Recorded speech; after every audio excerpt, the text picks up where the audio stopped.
पूरा वर्ष सारा आप आज तो आम आम कमिटी डिक्लेयर कलु कि पूर्व जो खरीफ फसल जो धान उठाण व्यवस्था टी एपट सेपट होता प्राय आम सब मंडी को जाइलु आम मंडी को जाकि आप चिंता करूँ पूर्व 40,000 मेट्रिक टन धान उठला बेले प्राय पाखापाखि लक्षे मेट्रिक टन धान उठे से प्राय सब मंडी को जाइलु सीएसओ एससीएसओ सहित प्राय सबुदिन कथा आम करूँ दायित्व मिलला आम लगिचु जो वर्षे विषय आम लोक मैंने केमती सब सहायता पाइपर जो सरकार जो योजना अच्छी आम जानते 2014 पर मोदी कृषक मान बहुत योजना पदक्षेप हाथ को नहीं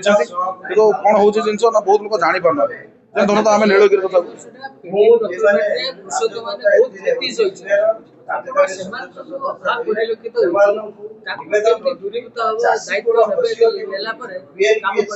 नहीं धान उठाण असुविधा आम मानुच आम स्वीकार कर जो सरकार जो 24 वर्ष धरी शासन करुला से सरकार तो सेमती इंफ्रास्ट्रक्चर कर व्यवस्था कर जहाँफल धरत आम धान उठेगा धान उठे रखा कौटी धान उठिक रखापी व्यवस्था गोटे जगह दरकार तो से असुविधा धान सीना उठला मंडी धान रखापी व्यवस्था नाला तेणु या प्रति आम निहती ध्यान देवु बर्तमान आप चिंता करूँ पर दिन मैं 15 तारीख ठू रबी फसल आम आम बस्ता मथानी आम शुभ उद्घाटन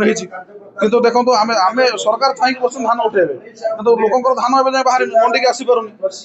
आम प्रस्तुत हो आम सरकार प्रस्तुत अच्छा केमी धान लोक पाखर ने मंडी केमी 151 जगार धान उठो जिला सार आज भी कथा सीएसओ सहित धान आसिक मंडी पहुंची पारनी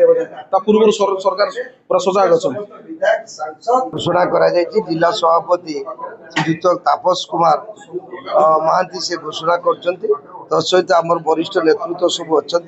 मुवेदन करी ये कृषक मोर्चा कृषि समस्या कथा अच्छी यशस्वी नरेंद्र मोदी नेतृत्व देश में केमती कृषक मानकर परिवर्तन हम तल स्तर साधारण कार्यकर्ता कृषि भित्तिक एमाने अच्छा मान केमती उन्नत हम पाखर समस्त जिनस पहुँची पार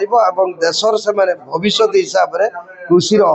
माने विभिन्न क्षेत्र में धान कतु आरंभ कर रबी चाष पर्यंत संपूर्ण भाव में चाषी कूल केमी परिवर्तन हो पार से आम दूरदृष्टि देखीचु ये तापस भाई आमर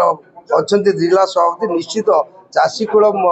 मनरे हस केमती फुटी उठब समस्त योजना राज्य और केन्द्र योजना को नहीं लोक पाखे पहुँची पार चेष्टा करेंगे आज से ये बैठक डक सांबादिक सम्मेलन तत्सहित जिले में आसंता 19 और 20 तारीख जिलार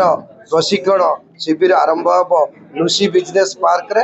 आपण माध्यम नवेदन करम जिलू जहाँ ना सूचना दिज्व समस्ते प्रशिक्षण वर्ग में उपस्थित रहा नवेदन कर।